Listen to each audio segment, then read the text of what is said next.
انت مسلم؟ صح ولا لا؟ هذه هي محمد بن عيسى. محمد بن عيسى يرضى بهذا؟ يلا جيب منها بيت، شوف من اللي يعبد الاصنام فيه.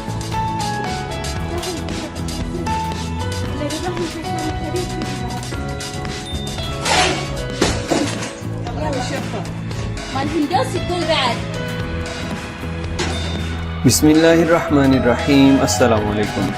सारी ज़िंदगी हम हिंदुस्तान और पाकिस्तान वालों को ये अरब लोग शिर्क से नफ़रत करना सिखाते रहे, लेकिन अब इनकी नई नस्लें देखें कि हुक्मरान अपनी ज़ेर साया अपनी सरपरस्ती में बुत और मंदिर तामीर करवा रहे हैं, जो सबसे बड़ा शिर्क है।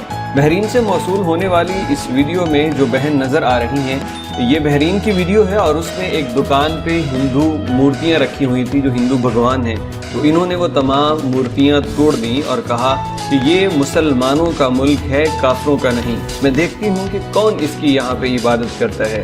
उस खातून ने अपनी गुफ्तगू में ये भी कहा कि क्या हम्द बिन ईसा यानी कि जो बहरीन के किंग हैं, उसने इसको एक्सेप्ट कर लिया कि ये यहाँ पे आएँ। तो अब ज़ाहिरी बात है कि ये जो कुछ भी हुआ ये हुकूमत की इजाज़त के बाद ही मुमकिन हुआ कि ये मूर्तियाँ यहाँ पे बेचने के लिए रखी गई हैं।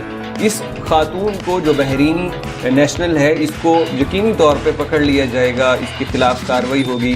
ये बुत यहाँ पे हुकूमत की इजाज़त से आए थे या नहीं, जो सूरत हाल भी हो, लेकिन जो बिहेवियर इनकी जानिब से था उस पर बहरकैफ कानून अपना अमल दरामद तो ज़रूर करेगा। लेकिन सलाम है इस बहन के जज्बे को कि जिसने अपनी हिम्मत और बिसात के मुताबिक कुछ ना कुछ ज़रूर किया। आप इस वीडियो के मुतालिक क्या ख्याल करते हैं, अपनी राय कमेंट बॉक्स में ज़रूर दीजिएगा। आपकी कीमती वक्त का बहुत शुक्रिया। अस्सलामु अलैकुम वरहमतुल्लाहि वबरकातुहू।